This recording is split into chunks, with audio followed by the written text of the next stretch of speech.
dan salam kanak sejahtera 20.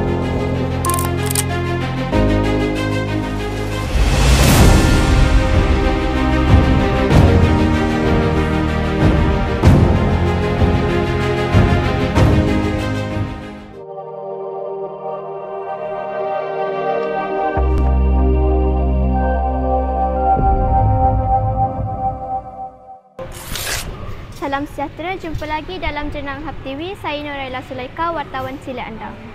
Bersama saya Dr. Vizi Anurata, anak perempuan Subramaniam, pakar kesihatan awam, UD 14, pegawai kesihatan daerah Tapah Batang Padang. Apa khabar doktor? Saya sihat, walafiat. Cik, apa khabar? Baik. Okey.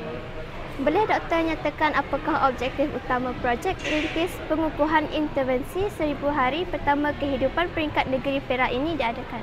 Okey, terima kasih atas peluang yang diberikan.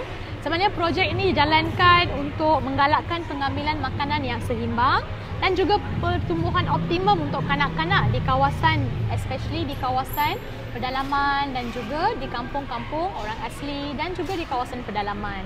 Selain daripada itu, dia adalah untuk membudayakan amalan menjalankan saringan awal kehamilan, untuk mengurangkan prevalen beban berganda untuk mal pemakanan dan juga penyakit yang berkaitan pemakanan termasuk penyakit karies gigi. Mengapakah RPS Jenang dipilih untuk menjayakan program rintis ini? Okey, untuk pengetahuan anda, untuk RPS Pos Jenang, kita mempunyai lebih kurang 5 kampung di sini. Kalau dilihatkan di kawasan Batang Padang, di sini kita mendapati trend kanak-kanak yang mempunyai mal pemakanan adalah tinggi.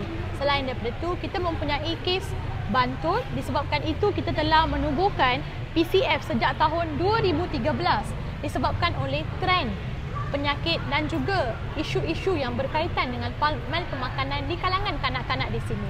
So itu adalah sebab utama kita buat program di sini.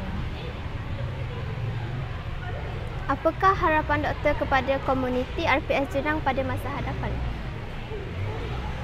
Harapan saya untuk penduduk di sini adalah semoga mereka sihat, tiada isu-isu pemakanan, mereka tidak terjebak dalam isu-isu seperti makanan yang tidak sihat, makanan yang berlebihan gula, merokok ataupun mengambil alkohol, supaya generasi di sini dapat bertumbuh dan juga menjalani hidup yang sangat sihat.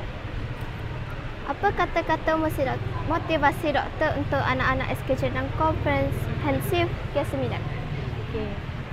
Daripada saya, semoga kanak-kanak di sini dan juga pelajar-pelajar sekolah di sini dapat terus berusaha, berdedikasi dan komited dalam mengusahakan diri sendiri dan juga untuk keluarga serta komuniti setempat. Harumkanlah nama kampung anda dan juga komuniti orang asli di sini di semua tempat, terutama sekali di pelosok negara kita Malaysia kebangsaan dan juga di antarabangsa. Terima kasih doktor kerana sudi ditemu bual. Tahniah atas kejayaan menganjurkan program yang hebat ini. Terima kasih Alia, sekian terima kasih.